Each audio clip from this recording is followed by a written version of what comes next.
Hi guys. Welcome. How are you? The Architect of Silence. Episode 12. The Invisible Shield. The Personal Perimeter. The threat of a physical attack, confirmed by Sarah's warning, forced Elias and Chloe into a new reality. They weren't just business partners, they were targets. Elias immediately contacted Leo, his head of engineering and digital forensics. Elias, we need an invisible shield. I want every communication encrypted, every car untraceable, and a complete sweep of our new headquarters. Assume everything is bugged and everyone is compromised. Leo, that's full military-grade counter-surveillance, Elias. It's expensive and time-consuming. Elias, Eleanor Vance's money is for the project, but I'll spend every penny of my personal savings on security. Arthur and Marcus are using prison time to plot. We need to be 10 steps ahead. Elias and Chloe moved into a heavily secured, anonymous apartment complex. They adopted a rotating schedule for meetings and movements, making themselves difficult targets. The leaked plans. Meanwhile, the remediation of the Azure Spire was proceeding smoothly. The public hailed Elias as a hero. However, Elias's team noticed a subtle, alarming detail. The remediation plan, a highly proprietary design unique to Ascendant Group, had been leaked to a small, rival construction firm. That firm immediately began offering a lower-cost, inferior version of the same fix to other buildings in the city that shared similar foundation issues. This was clearly Arthur's work, designed to devalue Ascendant's competitive edge and confuse the market. They're trying to cheapen your genius, Elias. They can't steal the money, so they're stealing the idea and selling it for pennies. It damages our brand credibility. Elias, they can steal the idea, but they can't steal the execution. We use this to our advantage. We make the stolen plans the bait, the counter-sabotage. Elias and Leo crafted a sophisticated digital trap. They deliberately inserted a hidden digital flaw into the already leaked remediation plans. The flaw was subtle, a minor calculation error in the stress tolerance for the specialized piling caps. The flaw wouldn't cause immediate failure, but it would lead to catastrophic long-term cracking in the buildings that used the cheap, stolen version. Elias to Leo, we let the rival firm use the compromised plans. We document every single building that uses that cheap fix. When the failures start in 5 years, the public will know that only Ascendant Group had the integrity to do the job correctly. Arthur's cheap ploy will become a monument to Ascendant's necessary quality. The decision was ruthless, to allow a minor future failure in cheap rival projects to secure Ascendant's reputation for quality.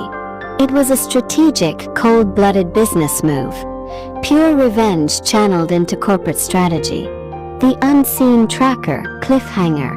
Elias and Chloe were at their new headquarters, a secure private floor in a low-rise office tower. Chloe was reviewing the security logs when she noticed an anomaly.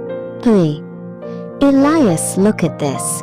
The external security camera logs from the past 2 weeks show a recurring visitor near our old, compromised office building. Not a lawyer, not an associate, just an anonymous, unmarked maintenance van. They analyzed the van's route. It didn't belong to the building's maintenance company. Elias, zoom in on the driver. Enhance the license plate. The license plate came back registered to an anonymous shell corporation in the Cayman Islands. A shell corporation that Elias immediately recognized from the financial records Chloe had stolen. It was an entity directly controlled by Arthur Thorne. He wasn't trying to harass the office. He was trying to find out where we moved. He was tracking the last signal from our old servers. Elias, he found us, Chloe. He knows our new location. The invisible shield is breached. CH. Elias immediately triggers the full building lockdown and scrambles the network. They have moments before Arthur's team could potentially arrive. The corporate spy war has escalated back into a real-time physical threat. The hostile board. The forced meeting. Arthur Thorne's physical attack was now impossible, but his corporate reach was not. Having located Ascendant Group, his lawyer, Brenda Kincaid, launched her planned frontal assault, not against Elias, but against Eleanor Vance. Brenda Kincaid filed an emergency injunction, alleging that Elias had misrepresented the financial stability of the Azure Spire project to Eleanor Vance, thereby engaging in fraudulent solicitation. The goal was to force a board of directors meeting for Ascendant Group. Elias, Leo, Chloe, and Eleanor Vance gathered in the high-security conference room of Aegis Funds. Eleanor Vance, furious. This is a pure intimidation tactic, Elias. She can't prove fraud, but she can force us to waste millions in litigation. We need a clean counter-strike. The board meeting, dominated by Vance's tough, skeptical directors, was tense. Brenda Kincaid arrived, radiating cold confidence. Brenda Kincaid. Ms. Vance, my client demands that you immediately cease funding Ascendant Group and remove Elias Thorne from the CEO position. His professional history is demonstrably tainted, and he is a liability to your fund's reputation. The architect's defense. Elias didn't use lawyers to respond. He used facts and code. Elias. Ms. Kincaid, you claim I'm a liability. I claim I'm an asset. I have here a live data stream of the Azure Spire remediation. We are 2 weeks ahead of schedule, and the stabilization pilings are exceeding stress capacity by 15%. I am fixing the crime Arthur Thorne committed. Who is the liability here? He then activated a massive digital projection, displaying a complex, animated flow chart. Elias. This chart details the entire digital attack the Russian firm launched at the Olympus Tower, showing the exact time codes and login attempts. It proves that Marcus Thorne, at your client's direction, attempted to commit an act of massive environmental and infrastructure terrorism from jail. The real liability is the man who hired you. Brenda Kincaid was visibly shaken. She was prepared for a financial fight, not a public defense against terrorism charges. Elias. Furthermore, Ms. Kincaid, my partner Chloe, will now detail the precise evidence of how Arthur Thorne manipulated the financial statements of his shell companies, which he is now using to fund your firm. You are taking tainted money. Chloe stepped forward, calm and devastatingly precise, detailing Arthur's offshore network, using data she had memorized years ago. The board watched, silent and grim, the hostile takeover attempt. Brenda Kincaid realized the legal attack was failing. She pivoted to the only remaining option: corporate blackmail. Brenda Kincaid. This is all old news. We don't care about the past. We care about the future. My client has successfully bought up 30% of the unsecured debt tied to the Azure Spire's remediation. If Ascendant Group misses its next payment on the remediation contracts, which we know you can't cover without Vance's money, my client will force a foreclosure on the Azure Spire's land lease. He'll bankrupt the company and seize the land right out from under the receiver. This was the ultimate play.